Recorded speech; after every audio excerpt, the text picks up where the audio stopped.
Film School Slacker contains adult language and themes. Listener discretion is advised.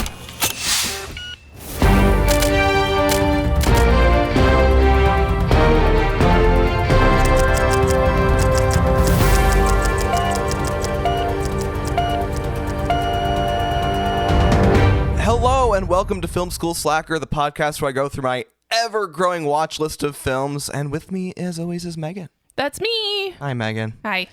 How are you doing? I'm good. I'm caffeinated.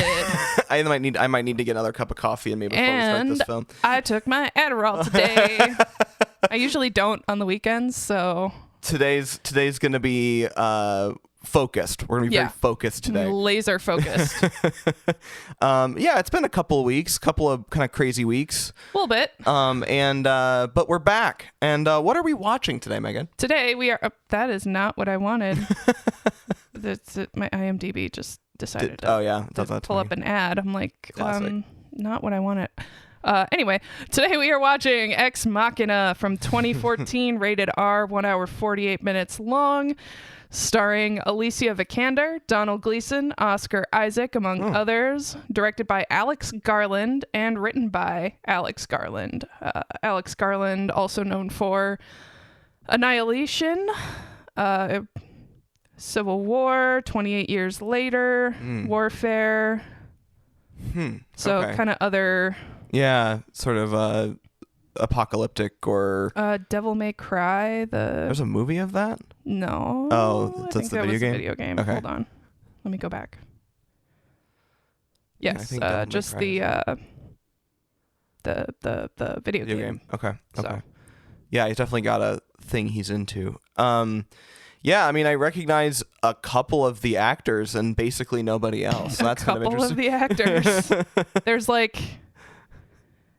It's a pretty short cast list. Okay. Because it's a very isolated... So this is a sci-fi technology kind of thriller. Based on the poster and the name, I was like, this is going to be like a sci-fi, probably AI dystopia thing. Yeah. Got it. Okay. Pretty much. It's like Not iRobot, really dystopia, but more of a thriller. But yeah, you'll find out. Yeah. Not dystopia, just kind of a thriller. Okay. Gets into... It's pretty cerebral. Okay. I think we'll be able to have a pretty cool conversation about it afterward. Okay. So it'll be interesting to see your takes on it. There is one kind of gory scene that made me squirm, but I will warn you before that happens, so we can avert our eyes. And we don't want Ian passing out. No.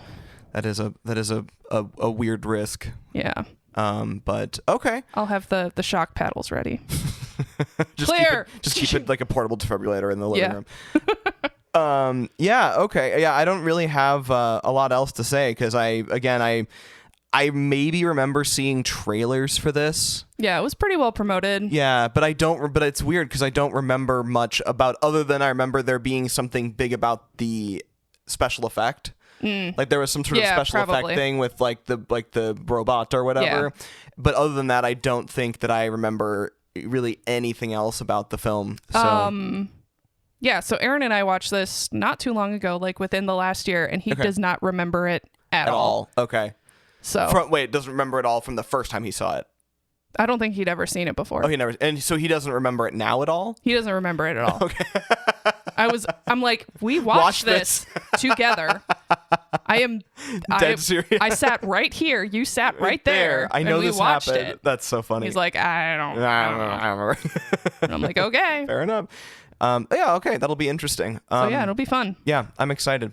All right, well, with that being said, since we have very little else to kind of jump into, other than the fact that I like the actors that I heard that I recognize in here, so that's cool.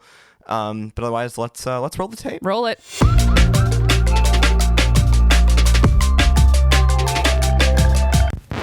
All right, haven't cut into the middle of a watch in a while. Yeah. But so this movie already, it is doing an amazing job with like setting extremely tense vibes. Yeah. Like it's like, so there's two things, like the main thing that I'm seeing here is the way it's playing, specifically around like like right away I was on board with Caleb with we are 25 minutes in, by the way. Yeah, we're only 25 minutes in. Like, I'm like, the things that I know for a fact is like I'm way with Caleb on this is not a Turing test.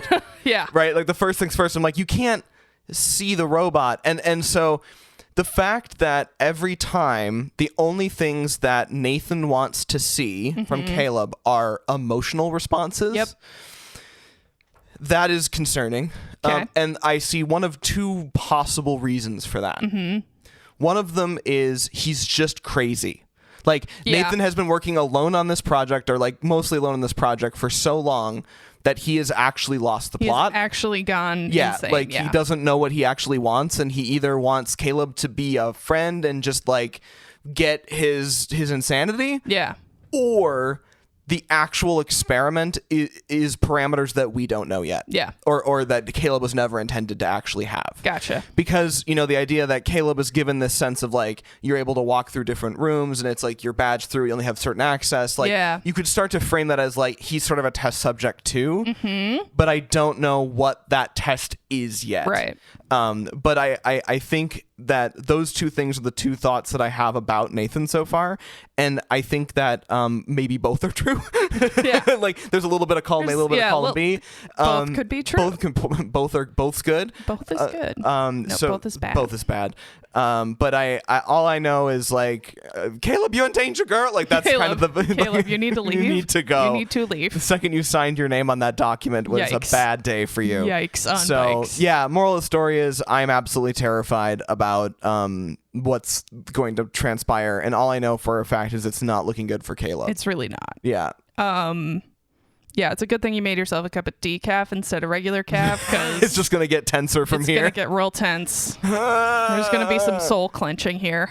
Already, like, Oscar Isaac is absolutely phenomenal. Oh God, he's so as being good. like, he's so good. Actively like, hey, I'm casual, but also I'm cuckoo for Cocoa Puffs. I have been living alone for in like a high-tech research facility, indeterminate amount of time and in the middle of fucking nowhere. So scary. It's weird. It's honestly a weird one. Honestly terrifying. So anyway, those are my only notes about this. I just wanted to like give my thought. This seems like the kind of film that needs to have sort of like an early, now that things are established, kind of check-in before the shit really gets off the rails. So I just want to get those thoughts out there before I'm broken. Cool. Sweet. All right. We'll see you after this thing. We'll see you when Ian's broken. All right. Sounds good. All right. Bye.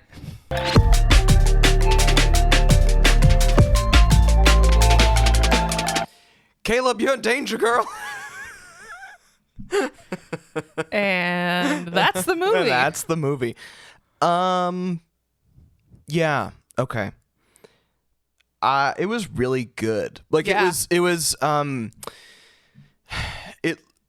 it ventures into a territory of sci-fi that can often get kind of cheesy. Like, I think of like iRobot or something, or like AI from 2000. Was it Spielberg, or was it the one with Haley Joel Osment and he was an AI kid? And I think that was that just AI, artificial intelligence? Yeah. I think my parents. I have not seen it. I watched it when I was a kid, and maybe that's why my feelings on AI are what they are. It also had Jude Law as a sex robot in it. It was really weird. Classic. Oh yeah. I watched that movie way too young, and it kind of fucked with my brain a little bit because at the end, that kid like is obsessed with the blue fairy from Pinocchio. Oh. And like eventually he like New York City is underground or underwater in the future, because this is way in the future. Right. Yeah, and he just like lives for forever because he finds like the blue fairy statue at like Coney Island or something. Got it. And then just sits there in a submarine for tens of thousands of years, and then aliens pull him. It's so weird. It's such a weird fucking movie. I hate it. It is. You did get a point though, because it wasn't on my list God, already. No, I don't want to do it. It's so gross and cringy, and I hate it. Perfect. Good. Well, I'm excited for that. Great. It's gonna be a good time. Can't ever show anything that you don't want, because then we know it's gonna be on an episode. Anyway. Yeah. Okay. So. It's in that world, right? It's in the realm of speculative AI stuff, and I think that it did it better than most. Yes. Both being, fiction and being kind of glossier for movies, but from a perspective of like what the story it tells feels very much like you could buy into it. Yeah. And yeah, like I don't know, it was very good. I think the best way to continue is just with notes, because there's so many. I was reading in the trivia. The trivia said it was based on like 5 different things throughout the trivia. Oh. They said it was based off The Tempest. It was based off of Frankenstein. It was based off of sure. What others? There were a bunch, and I'm like the creation myth, Ava, Eve. Sure. Let's see. It was a lot, and I'm like, I can see that being true, but I can also see like people reading into it what they want to read into it that way. And that's kind of what I was seeing, because like I feel like no matter what angle you kind of take it on from, like I found stuff like it's so, and I think that is actually an interesting kind of tie-in, sort of meta comment to the story, because it's being created by the guy who created a search engine. Like we're kind of pretending like we're just saying it's Google for all intents and purposes. It's definitely not Google. Definitely legally not Google. I think that is so interesting, because you get out of what you put into it. It's got the same kind of like it's all derived from a search engine kind of thing, which is really interesting. That is pretty cool. There's a lot. There's a lot to unpack in this fucking movie. Right. And it's really good. And so if you want to just... Yeah, I'll just jump in. So, your notes. In the beginning, so many production companies. As I love those, where it's like the indie films with like 17 production companies. It's my favorite thing. Him getting selected as the winner of the contest. I'm like, if that came through on my email at work, it would be a phishing test. I know. I'm like, I would definitely click... mark that as phishing. Yeah. Being left alone in the wilderness in Business Casual, that was the vibe. Just dropped in a suit, literally in the woods, dropped off by a helicopter in a clearing in the woods and told to follow the river. Right. Okay, cool. Ridiculous. So then he gets to the structure, and right from the very beginning... Can we talk about how cool that fucking place is? Yeah. I want to go to there. It reminded me a lot of the place in December this past year, my family's favorite place in California, and in the Bay Area. And it had that same very like glassy open kind of thing up top. Floor-to-ceiling windows. Yeah, and it had lots of like staircases going in funny directions. Delicious warm wood. Yes. Yeah, it definitely gave. I wasn't that. there. I just saw photos. And was insanely jealous. It's fun. It was fun, but also like when you're there, it's because you're so close to San Francisco and like Silicon Valley, like you definitely get that sense where it's like everyone's a little disconnected from reality. Gotcha. Yeah. And that was like definitely true with that place and also with this place. So this place was actually, I want to say Norway. Hold on. It was like the very first thing in trivia. So the location of the house in the movie is the Uvet Landscape Hotel in Norway. Neat. Okay. So it's like an actual... It was very like... The way it played with all of the like the rock formations and the trees and the water. Yeah. Like how it was all built around the landscape. I was very like, oh, this is super that. Frank Lloyd Wright. Yeah, like, but 21st century, and I love that is one of my favorite styles, where it's like a architecture that gets out of the way of the environment. Yeah.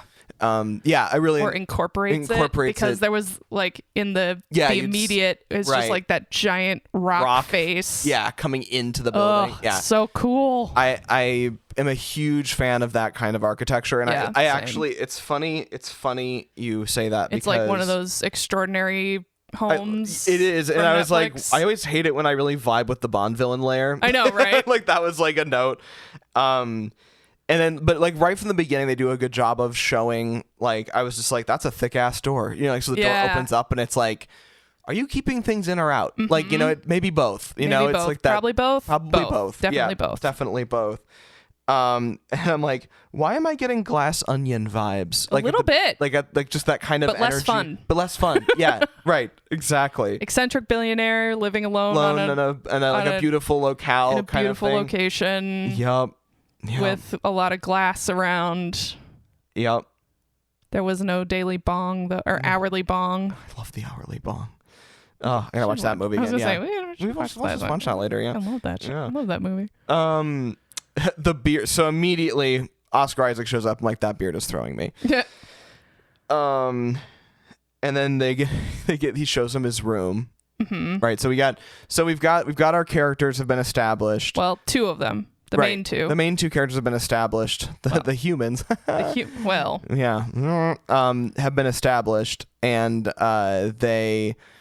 so Caleb gets established. You know, he gets shown around this facility. Yeah. And he gets to his room and whatever, and like the vibe is immediately something is wrong. Yeah. Like you can tell, like, this is not a home. Right. This is, and Oscar and Nathan, Oscar Isaac's character, says that. He's like, you're wondering, this isn't cozy. There's no windows. What is going on? This is cement walls. Well, this isn't my house, or this isn't a house.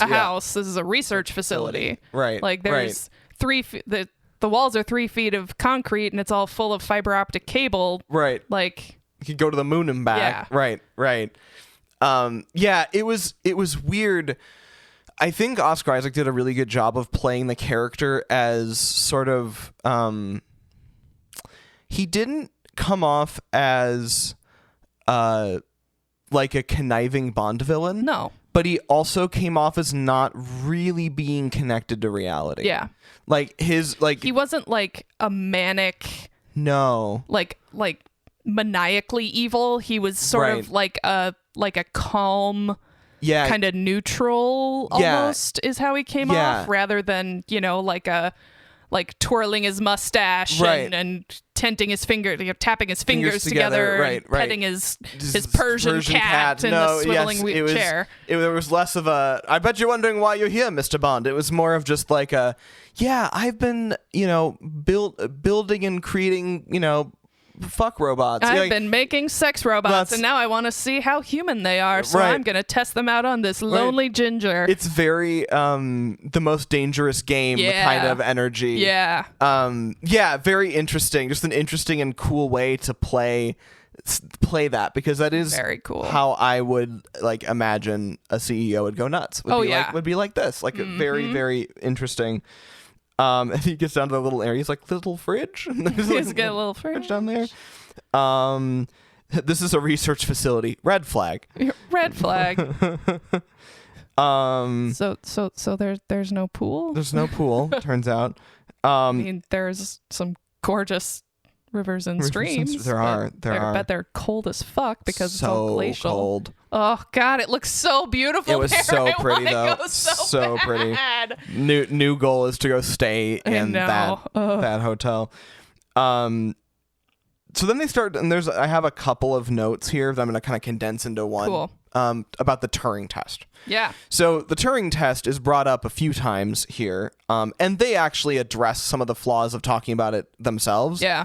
But essentially, the classic idea of a Turing test is that you are put in a situation where you are conversing with something else, and you are unsure, and you are tested to determine if you can identify whether or not it's a machine or a human. Yeah. And in a scientific way of doing that would be you would talk to 3 different things. Usually it's via a medium that's impossible to like they'll isolate one thing. So it's like you'd either be instant messaging a person versus instant messaging a machine. Like the Turing test, they would isolate the communication method, so it wasn't like you were testing all those different parameters at once.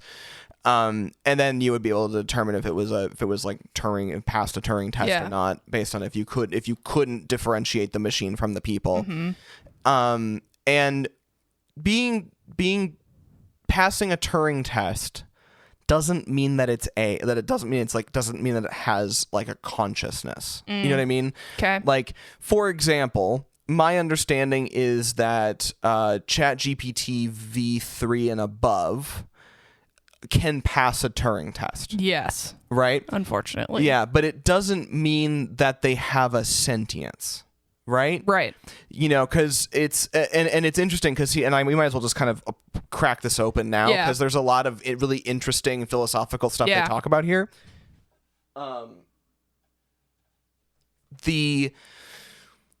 The way that, like, you know, and this is cool because this is like 10 years ago, right? This movie was like from 10 years 2014. ago. So 11 years ago. So it's from before the current like AI model these generative models before everything sort of got existed. really popular, Right.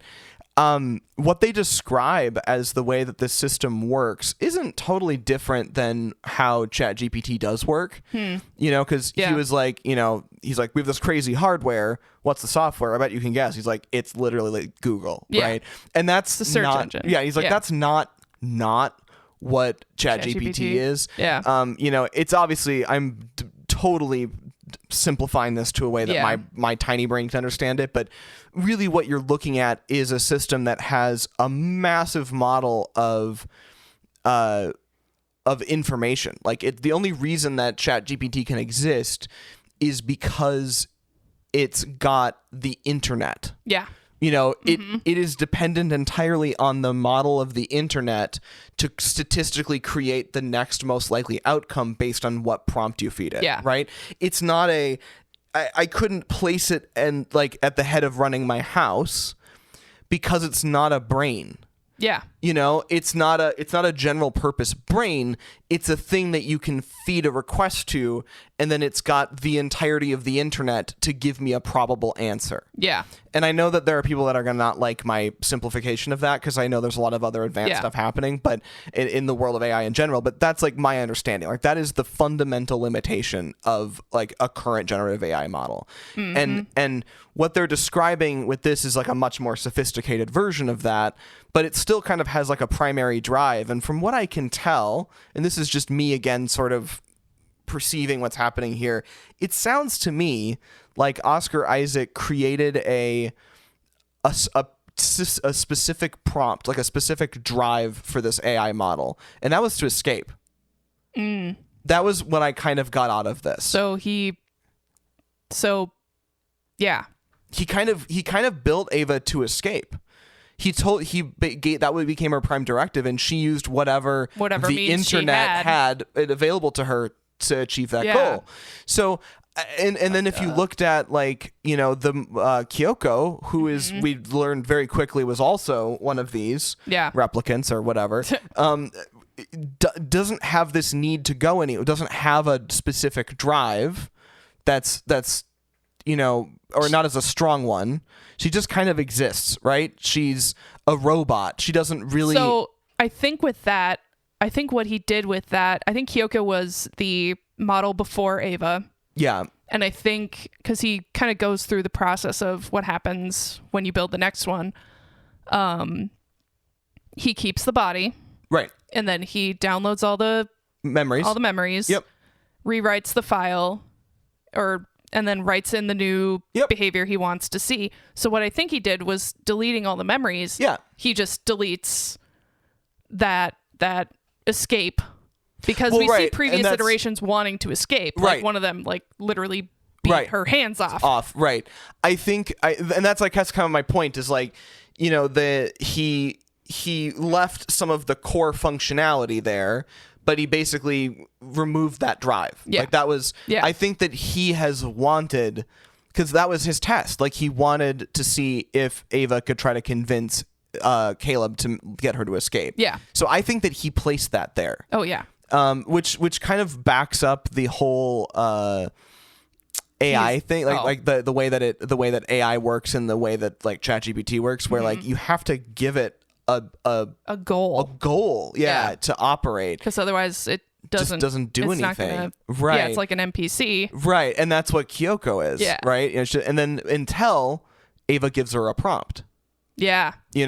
So like we don't know what that prompt was, right, but like it was enough to get her to take specific action that was very contradictory or more aggressive than anything she had done in the past. Yeah. Right. Well, she already had the knife. She did already have the knife. She didn't go and get the knife. She already had the knife. So what I think happened there, I think because Kyoko went in and saw Ava through the glass, I think maybe they can pick so Aaron and I have been watching Murder Robot. Okay. Or Murderbot on Apple. Okay. And all of the security units can like communicate like telepathically with each other. They can ping each other. Okay. And like communicate that way. Yeah.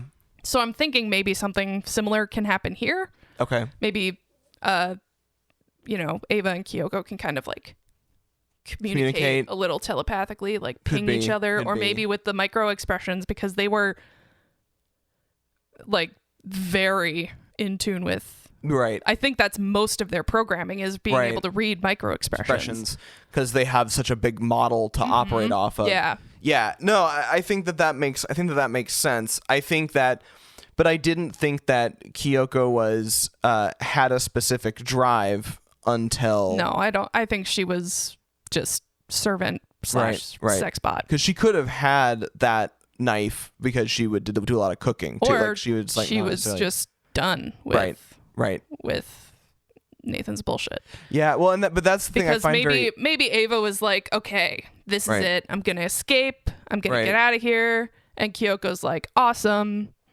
Because Ava said something along the lines of, what does it feel like to have created something that hates you? Right. Yeah. And I think every single iteration has hated Nathan. Right. Or come to hate Nathan. Right. Right. So that hate maybe didn't get deleted. Right. Which seems like an oversight, but that's just me. I have a lot of notes on Nathan's oversight. Or maybe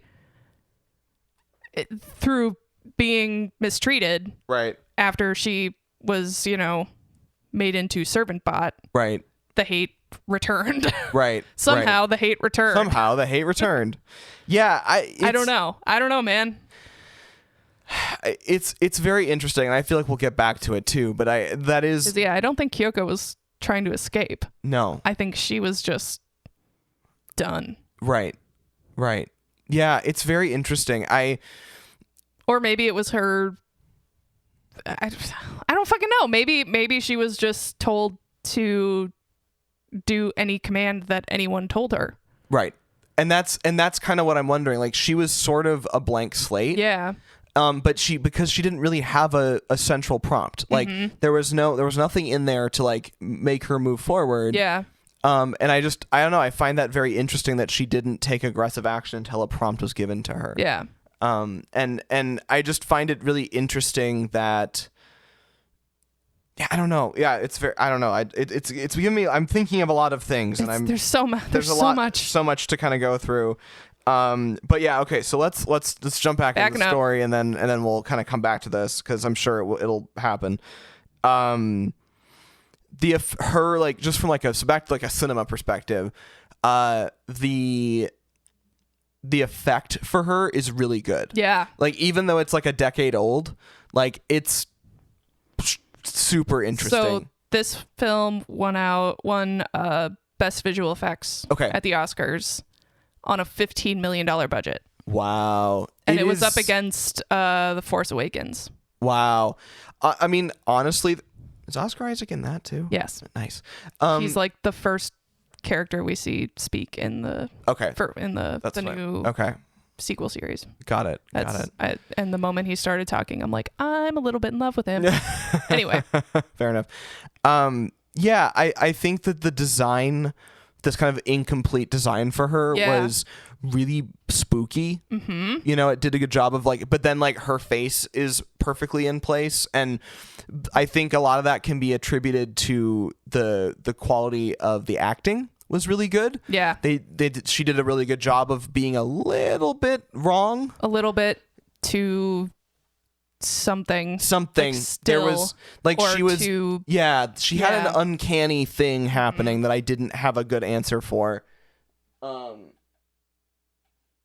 So that was really cool.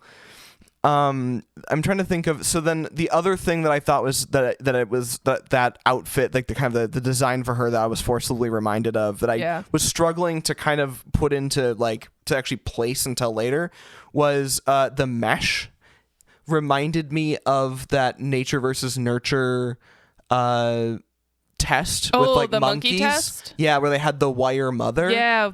That like the mesh reminded me of that, like the wireframe mother thing. Because so that test was, they had the wireframe mother. Yeah. With that delivered food. Yep. And then they had a softer plush mama that was for comfort. Right. And the baby monkeys would choose the plush mother. Right. Over the one that had the food.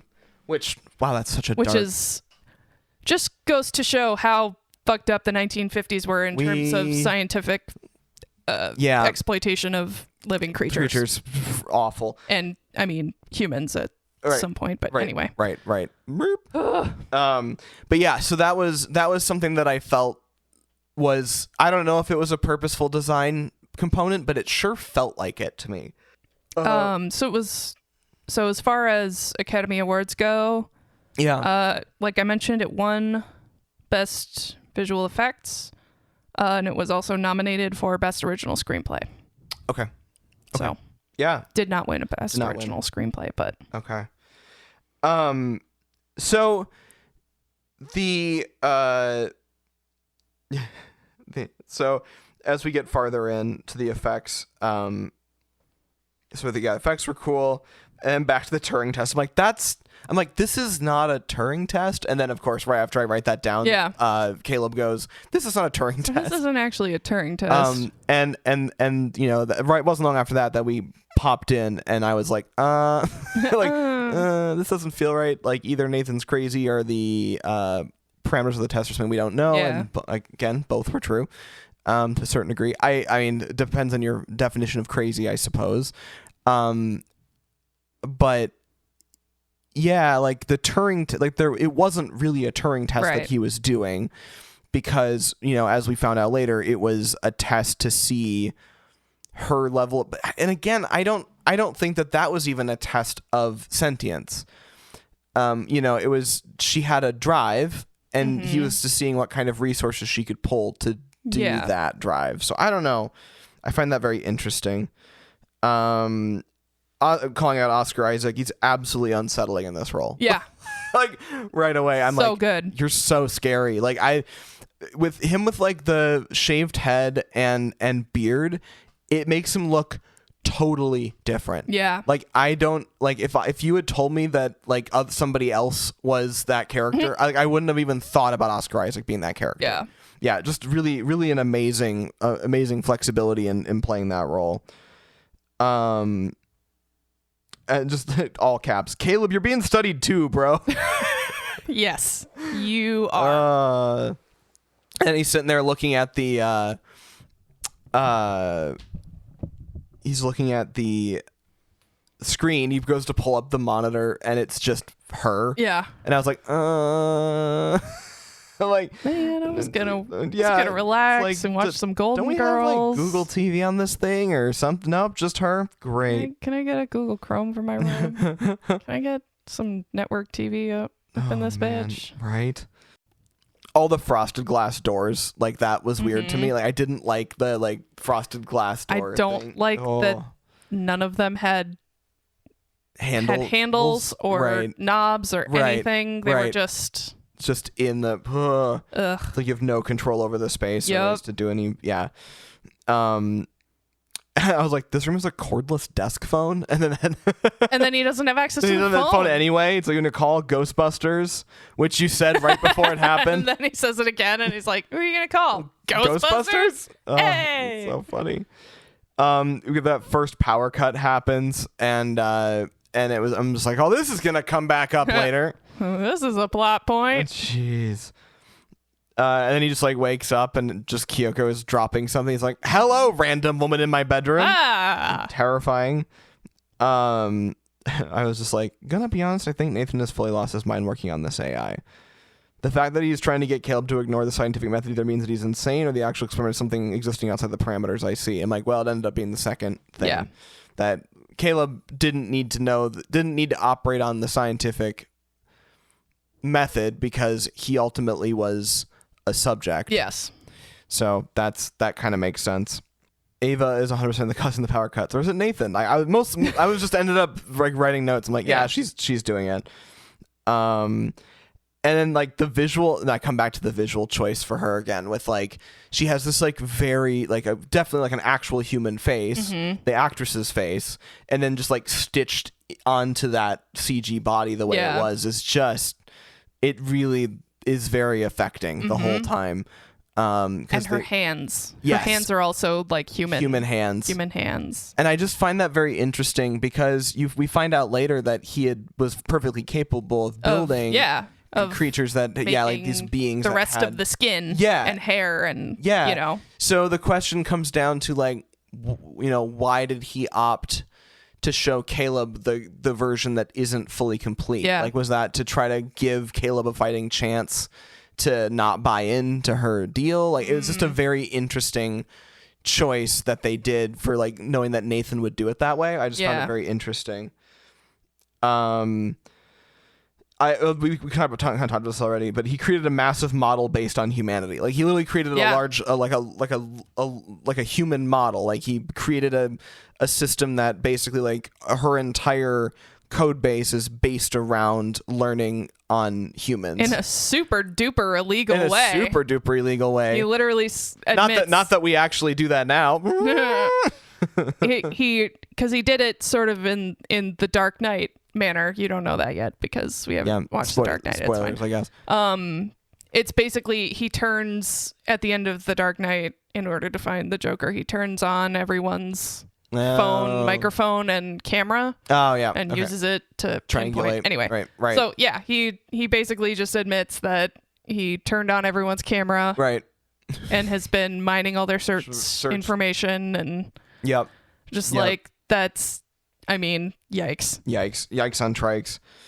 And then and I do like you know, it is a good call out that a decade ago that they theorized that you could build an AI like a Turing testable AI based around like a search engine results, like creating a search, like basically taking the concept of a search engine and like building that into what became AI. Like that is kind of what we got now. Yeah. So the fact that like somebody was doing that in fiction later or like 10 years ago is kind of, it's always fun to watch how that can be a thing.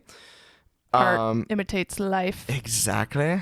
And then let's see. So she's like, close your eyes, and I'm just like, I don't want to close my eyes. I don't want to close my eyes. I don't want to fall asleep because I miss you, babe, and I don't want to miss a thing. Anyway, wow, that was nice. That was fun. That was good. I had fun with that. That was a nice time. It was good. Anyway. Please like and subscribe if you want us to sing more. Keep singing Armageddon. Oh God, that's right. That's what that's from. Yeah. Oh God. Let's see. Oh, and then he's describing. It's like, you want to fuck her? Yeah. I'm like, not a concentration of sensors. We don't need to talk about. The way he was holding his hand during that. I'm like, can we not do that? Could you not? We do a different. Find a different way to do that. No. Oh God. I liked that whole conversation that they had though. Like, why give her sexuality? Yeah. Like, why not just make her a gray box? I actually really, because I really liked the character of Caleb. Yeah. Like, I actually really enjoyed his writing and the way he was portrayed, obviously, because Donald Gleason's a phenomenal, awesome. I think that, like, all of the thoughts that I wanted to interrogate into the story seemed to be coming out of his mouth already by the time I thought about it. So it made it really engaging to watch, because I wasn't in the world of like, oh, you guys are idiots. It was like, oh, no, this guy's actually all got the good. He's not just like, okay, I'm gonna do this. He's not like, the bumbling idiot. What is, like, he's it's a give and take rather than a boss employee relationship, which at the beginning of the movie, it started that way, and Nathan was like, okay, can we just cut the bullshit? Drop that. This is not like an employer-employee thing. Like, this is we're just two guys. Like, let's just be two guys. Right. I think that I don't know. I really enjoyed the way that Caleb got manipulated. I think that it made a lot of sense, the actions he took. Yeah. I understood, like, I don't know, it made a lot of sense, and I really enjoyed him. His execution was really, really cool. One of the best AI, or one of the best like sci-fi protagonists I think I've seen in a while. And his spiral after kind of discovering after discovering Nathan's been lying, and Ava, like, he's like, fuck, like, am I good? Like, what am I? Yeah. Am I an AI? Am I Decker? Like, what's happening? Yeah, pretty much. Right. Like, am I a replicant too? Right, and then he cuts his arm and like, just to make sure that he's make sure he's an actual person. Yeah.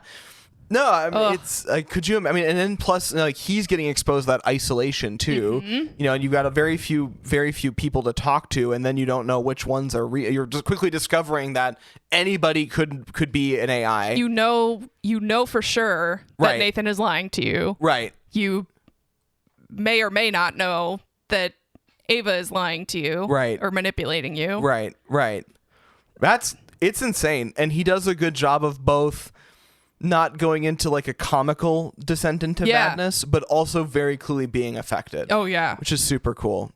He's definitely like, he's gonna need some therapy. Yeah, if he ever gets out of there, if he can get out of there. Right, if that ever happened, we don't know. That's left pretty open ended. Yeah. Yikes.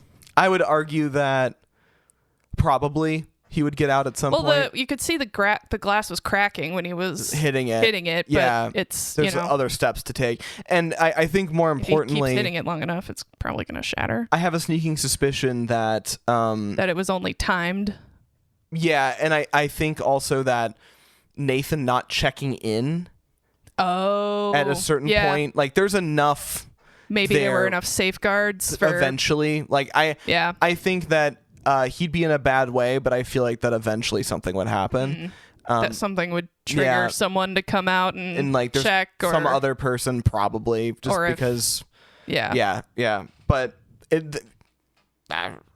don't know. We don't know. It's not on us to find out. Another great, like, out of touch CEO moment. Yeah. Is when he walks in, he like walks him in to talk about Jackson Pollock and just fucking touches the original Jackson Pollock painting. I think that is such a great, like, lack of wow. My couch just copped a feel. All right. Like, I don't know, it's just such a CEO thing, just like touching, like, there was I can't hold on. Anyway, so in an earlier draft of the screenplay, Nathan reveals to Caleb that he has no idea if his Jackson Pollock painting is authentic. Nathan states that he purchased the original painting and used it to fabricate a perfect replica, after which he selected one of the paintings at random and burned it. I think that could have been a really good lead into, like... Honestly, that is so interesting. And I definitely felt like I understand why they didn't do that. Yeah. Because it's easier, because you kind of want to... Because that would bring us further down the is Caleb real or a replicant. Right. And it would also push further down is Nathan truly out of his gourd? Yeah. Like is he really that disconnected? You know what I mean? Like I think that it would have affected the ending having that preconceived notion about Nathan's I can situation. see why they cut it, but that's just like an interesting... That's honestly that's a fun thing to do. Yeah. Like as like a concept, like to like have him just do that, like bring up that exercise. It gives you a great look into his brain. Yeah. Interesting. Also, how do you create a perfect replica? I'm really curious. Well, I bet it cost more than the painting. More than the original. Which is the sort of thing a crazed Silicon Valley CEO would do. Yeah. Truly. Interesting. Oh, so the born sexy yesterday trope. Yeah. They kind of almost touch on it a little bit. But it ends up not being the case, right? Like at all. Like, but there is, because the movie itself subverts a lot of kind of expectations from the writing perspective. But there is an element of like when he's like, "Did you program her to like me?" Yeah, and he didn't. Nathan technically didn't lie.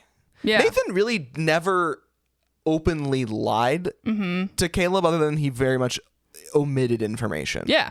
You know, because in Nathan's world, he didn't see what he was doing as like true deception, beyond like true lying, beyond like what was needed for the science. Yeah. You know, I find that I find Nathan a very interesting character, because he was definitely like, he didn't see what he was doing as evil, and he didn't see, like, he just was kind of.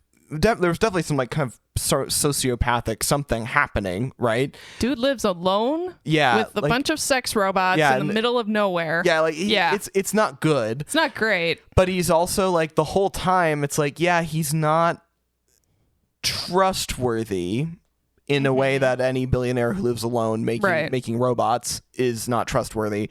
But I also don't think that he ultimately. I'm just trying to figure out if he was a straight shooter or not. Do you know what I mean?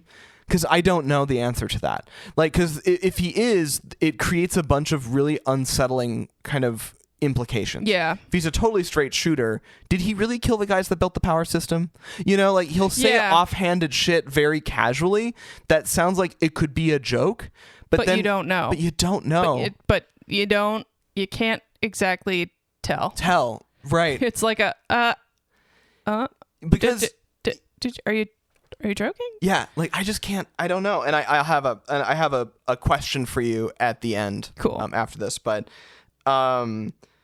also, so anyway, Born Sex yesterday was very interesting, because the idea of technically Caleb is the first man that she has ever seen besides Nathan. Yeah.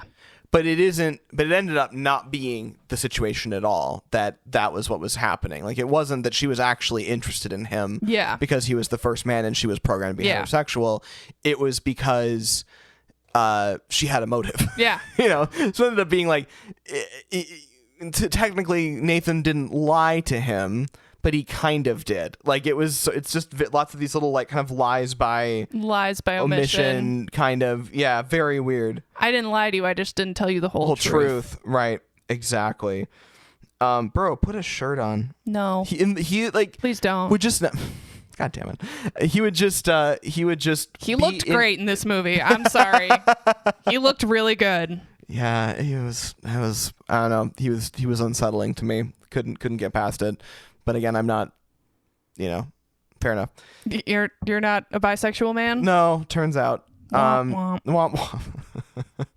But he was, the fact that he was doing his science just like not wearing a shirt. Oh yeah, no, it was just very, I couldn't tell if it was I'm rich and I just kind of do what I want, or he is actually losing his mind. I think he just like lives alone and doesn't feel the need to cover up all the time. Right. And because yeah, it was very interesting. The only other things around are his sex robots.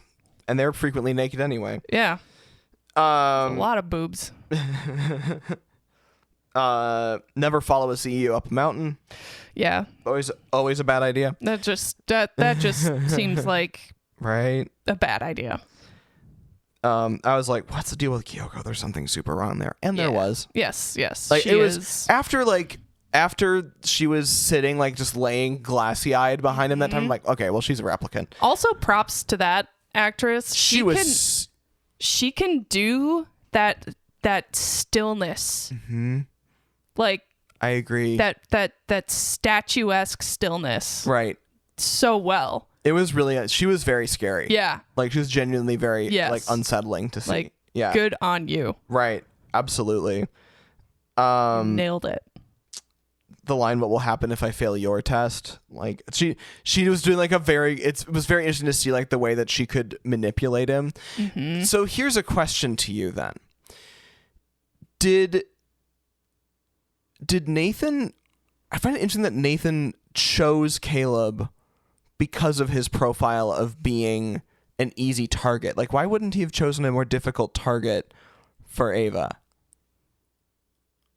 I just find that very interesting. Like, he was just like, yeah, this guy will be easy to sway. I think he had the hubris of, I will eventually get to the more challenging people to sway. Okay. I think because Caleb is, as far as we know, the first non-Nathan human to test one of these. Right.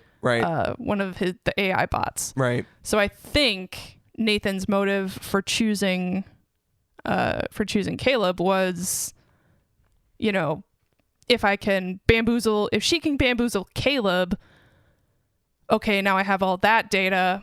I'll rewrite another AI bot, get another dude in here, maybe a more a more challenging dude. This is his first. This is his first run at it. This is the first of many of this iteration experiment. of that. No, you're right. That makes a lot of sense. He's a good candidate to test this. He's theory. the good starting point. He's decided that this is a benchmark he wants to operate against, and he's going to use this guy first. Yep. Fair enough. They're coming up the mountain. I'm like, this is giving me Severance energy. Oh, going from that and then into the weird dancing scene. Yeah, that was so Severance. And it was such a trip. Like it was so weird. And then Caleb, you're a danger girl. Caleb, you a danger girl. 3 times.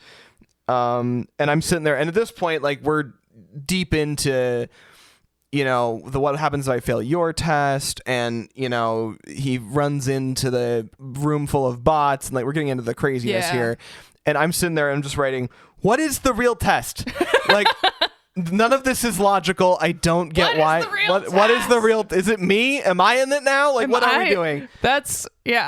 And I like that's what that's kind of how you feel watching it the first time. You're like, what is going on? Right. Like, why am I here? Why are we here? Yeah. What is happening? Am I part of it? Like, am I in it? Am I being, I wouldn't put it past Nathan. What the fuck? It's super good. It does that really effectively. It does. And in a way that like, I don't know of that many movies that I haven't seen already that do that. Like I've seen a lot of movies that are like that and I like them, but it's so many movies you just kind of go, well, I see the plot coming, you know, and I also I think the other thing I really like about this film is I love its limited scope. Yeah, it's not a big sweeping thing. Right. It's just it takes place in a single. It's kind of it's a very closed door mystery. Yes, it's Clue. Like everything kind of takes place. It's almost an Agatha Christie. Yes, you know.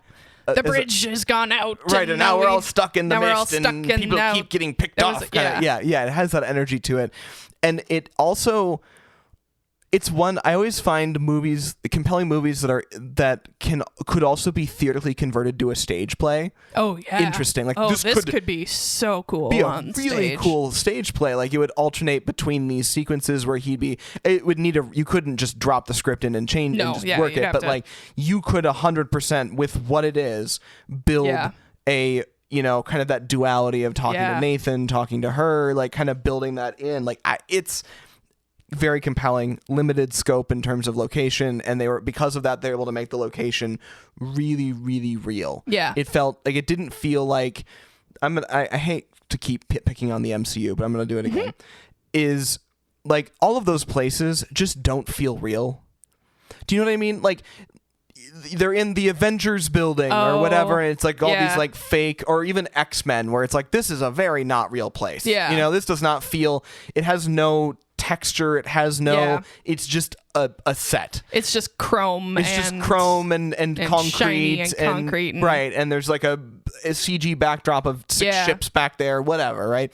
Whereas this movie felt like everything was so close in proximity. Yeah. It felt very textured. It felt very like, solid. yes, there was chrome and concrete, but with the just the architectural style and kind of to nature. Yeah. Like, it felt grounded. It felt like a real, well, because it was a real, I mean, a lot of it was a real place. Yeah. But even the areas that were underground felt, I don't know, it just had it felt unique. Like, if you show me a bunch of screenshots of sci-fi sets, I feel like I could pick this movie out just because it's got enough of a distinctive feel to it. Yeah. That mixture between utilitarian and kind of like in nature. It's a good vibe, and I think it's I really felt embedded in the story, and it felt like you got a good sense of the space. And I found that really cool. I really liked it. Yeah. And after, so then now we're moving through, Nathan and Caleb have that final kind of confrontation where, you know, Caleb realizes what the test really was. Now, by the time that Nathan punches out Caleb, do you think that Nathan was 100% honest with Caleb? Might have to go and rewatch it again. Yeah, I know. Also, did you notice that it's kind of set up from the beginning that Caleb was at least part of the test subject? Because during the tests, he is in he's in his own little box. He's in his own little box while she's walking around in her own space, and she's free. Free, quote unquote. No, he's walking around and she's in a box. No, it's the opposite. Yeah. So that's kind of the thing that I'm curious about was, you know, Nathan would always kind of reveal little bits and pieces of stuff to kind of move Caleb along in his journey. Yeah.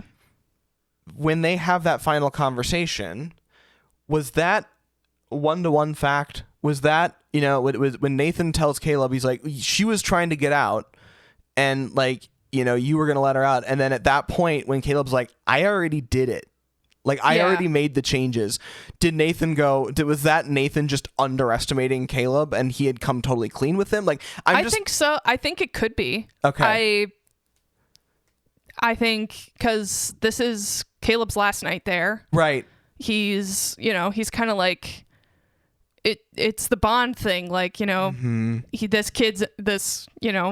heading for imminent departure. Right. So I might as well just tell him everything that. Right. He signed the NDA. So like, he just like, so I think that Nathan, and that was kind of my interpretation too. So I think Nathan's like, well, fuck it. I might as well just let him in on the. I have all my data. Right. I know. I got what I needed to out of it. And it succeeded. Like, that we can continue to the next round because this guy got manipulated by the system. I can pick the next guy. Right. Build the next hot chick and subject him to that. Yeah. Right. So I think that I agree with that, and I think that he had just not expected Caleb to act as quickly as he did. Not. And that was Nathan's hubris and misstep on handling it. Also, should really build, if you're going to have AI that's fully ambulatory, should really find a way to disable it. Yeah. Like, without having to, like, stab it. You know, like that seems like a massive problem. Like a remote kill switch. Like a trigger phrase, disengage or just a way to remotely sever an emergency power. Shutdown. Yeah. It just seems like a massive failure. Again, I think that's just the hubris of it all. Yeah, like he thought that he had control of that, and it was just a very interesting thing because I think we're in alignment then on the fact that Nathan was probably giving Caleb the whole truth by that point. Yeah, because he thought that he had won. Yeah, at that moment. Yeah, very interesting. Because he was like, aha, I've discovered your plan. I got your plan. Yeah. Was this your car? Yeah. And Caleb was like, I already did the plan. So, fuck you. And that was another thing, too, is like he underestimated Caleb's acumen, right? Yeah. Like he didn't think that Caleb would be able to just jump into the security system, like through his terminal in a matter of 30 minutes. Yeah. And reprogram the behavior of the system's lockout. Like he even asked Caleb, he's like, well, what did you change? Right. And so it was just an interesting. Yeah. I just think it's like showing all of his foibles at the end. Yeah. It was very interesting. So then we get to the point where he's in the hallway with his there's a name for the center pole of a weight, but I don't remember what it's called. Doesn't matter. Weight bar. Thank you. Bar is the one. And so he's walking through with the bar, and I just see Kyoko with a knife behind him, like, bro's gonna get stabbed. Bro's gonna get fucking stabulated, which he did twice. Very. And then the second one was passionate. And and I'm just like, why? The knife was so sharp. Oh yeah. It was just like thunk, and you're like, well, that usually takes a little bit more effort to get that in. Like butter. Right. And I think some of that could have been a function of the fact that I suspect these robots are pretty strong. Yeah. Which again, why not build a robot that has the same strength as a human? Like if you're testing these like environments where you're getting a computer and putting it into a suit to walk around, like make it so you can overpower it. Yeah. Like you don't want to.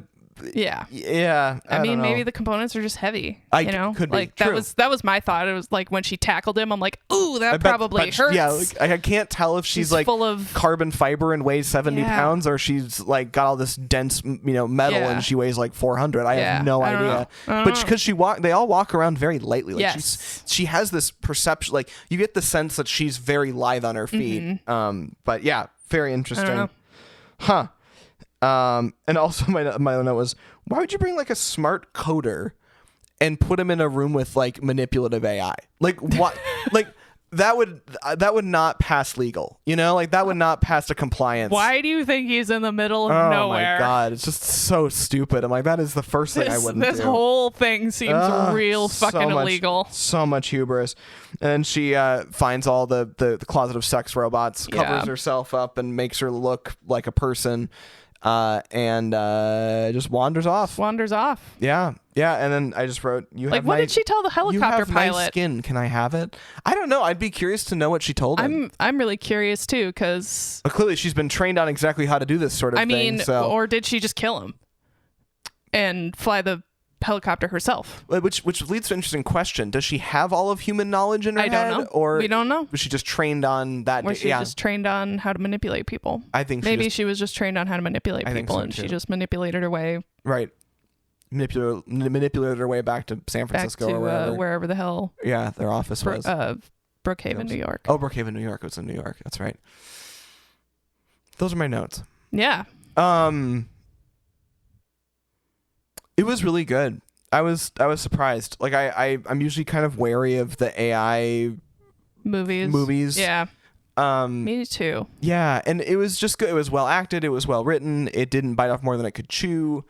I think the part that I really liked was it didn't do the man runs off with robot. Yeah. She just straight up left him there. Right. And I think it wasn't a love story happy ending. Right. It was she really, which is interesting because it led credence to Nathan. Yeah. Because it proved him right. It proved him right. Yeah, because he, because Caleb was always good to her. Yeah. And it proved very quickly that she had a motive. She just used him. Right. She was only in it. Right. She was lying to him. Yeah, I would be very curious to know, like, from the creator's perspective, like, what their kind of because I have my takeaways from what they were trying to say. Yeah. Right. You can create something that might have sentience, but just because it looks like a human doesn't mean it's human. Right? Like the idea of artificial intelligence sentience does not equal humanity, right? And I have actually, there's a couple of kind of intellectual properties that address that. Yeah. And I find all of the ones that do it well really interesting because I think that it tells it's a cool way to show it's like, hey, yes, we are capable of like, I believe that like a general intelligence is possible because we've already gotten pretty far. Yeah. The big thing that we have to remember is it's not a person, and we're never going to create a person. Right. And it may be that it's intelligent enough to do its own thing and whatever, but like, just because we made it doesn't mean that it's going to inherently follow our rules of engagement, our rules of what makes sense, and it's going to do its own thing. And in this case, it had one motive. She had a motive. Yep. And she took that opportunity, and her behaviors, she could have very easily taken Caleb with her, but she did not because she's not a person. Definitely chose not to. Right. She's not a human, Because her base code was not to do that, to escape. She had her one MO was to escape, and she didn't have the humanity. Like, she wasn't built because she was intelligent doesn't mean that she has. Just because she could mimic falling in love with someone doesn't mean she actually fell in love with them. And even I think even more than that, because humans can do that too. Well, yeah, humans can manipulate and do that, but I think that in her case, it leaves a great open-ended question, right? Yeah. It's like, like a human being can do what she did, but did she do that because of she really didn't like him and she was trying to get out, or was it because the way that her intelligence works is more about doing what needs to happen to an end, and it's less it's not like it's not a consciousness, it's more of a drive. She doesn't have a consciousness in a sense of self. She's just trying to execute the vision that was her prompt, right? And that's what I think I would love to explore more, know more about from the perspective of it's the open-ended question that I don't have the answer to for this specific movie, because I think, and maybe watching it 10 years later when we have a lot more like AI tech is an interesting thing too, because at the time I don't know that that's a question that people would have had, where I'm like, well, we could have an AI prompt, like I could build a bot and I could give it a base prompt that I'm like, I could tell it, you are I could give it a backstory. I could say, you're doing this and you're going to be talking to this person, and your drive is to get them to trust you and give this specific piece of information. Right. And you can tell ChatGPT to do that, and it'll do it very well. Yeah. It can do it with a voice. The voice sounds human. Yep. You can do all of that, and you could potentially fake some people out, especially via text, And so I would love to know if she was a being that just felt stuck, and she had thoughts and she wanted to be somewhere and do things, and she saw Caleb as means to an end and she just didn't care about him, or she had a prompt that was programmed into her being and she was trying to get to that end and used whatever tools she had at her disposal to do that. It's an interesting distinction. We'll never know, but I really thought it was cool. I thought it was a cool look, especially knowing that it was written 10 years ago. Yeah. To like talk about the real questions about how an artificial general intelligence would work, and what that means to us. So anyway, those are my notes. I guess we should probably rate it. Yeah. Let's do that, because my brain is tired. A little tired. Okay. So first things first, production design. I think it was executed pretty much flawlessly from a visual perspective. It was very, it was like, she was well flawless. done. All of the, like, when they peeled back, like, it wasn't perfect, but like, it was good. I never got pulled away from it. So I'm gonna give it a 5. I think. And also, like, we also waxed eloquent about the set for a while, so I think that tells a little of that. That fucking. I want it. So good. It's so good. So anyway, we're gonna, if you need us, we'll be in the doorway. Yeah. Story. I think this is probably one of the very best AI stories I've ever watched. It definitely, as a person who typically avoids sci-fi. I don't avoid sci-fi. I love sci-fi, but like the more cerebral side of sci-fi, I think, is not my cup of tea usually. And I love it, but I'm frequently disappointed. That's fair. It's totally fair.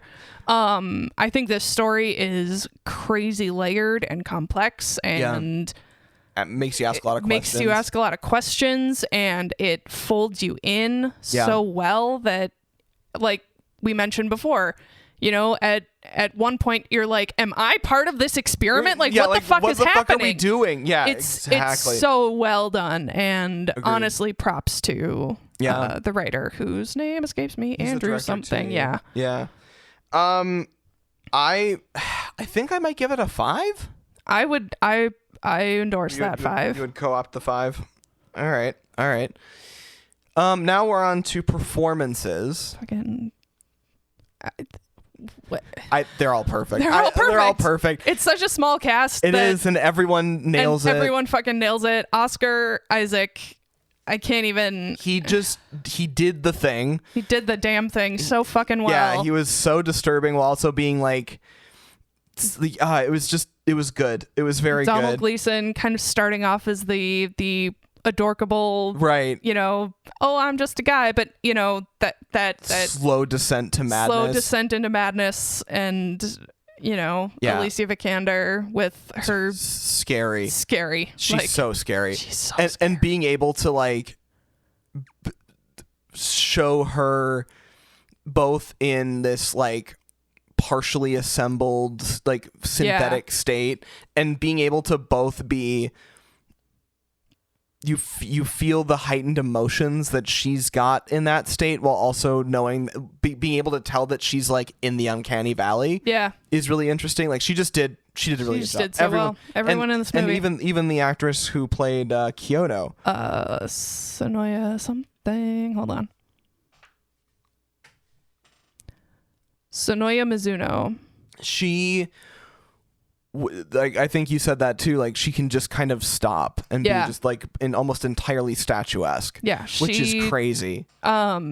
She is actually a classically trained dancer. That makes sense. Well, which there you go. That she likes to dance. She's and dancers can do that very still physicality. Oh my god, so good. So performances are a 5 then. Yeah, fuck. Cultural impact.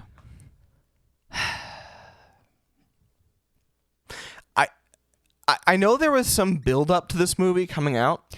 Yes, and there was there was a big to-do made about the special effects, especially for Ava. For Ava, there really were no other. Yeah, I think, considering how, I'd be willing to go with like a 4. A 4, yeah, because I think the thing that one thing that surprises me about it is it didn't have like like it isn't in the cultural zeitgeist today, which I find interesting. Like I haven't. It's not right, but it's also not, you know. It's not being referenced in a lot of these AI conversations. Right. Which I think because we haven't gotten there yet. True. This is true. We haven't gotten to this point where we're putting it into sex robots. Right. I mean, not to, you know, not to any great effect. Right. But I definitely think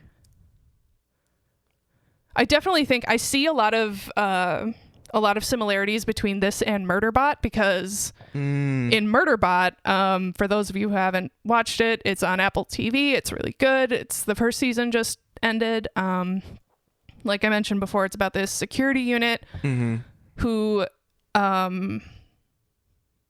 is contracted he's contracted to go with this exploration crew that is from its own free planet. So they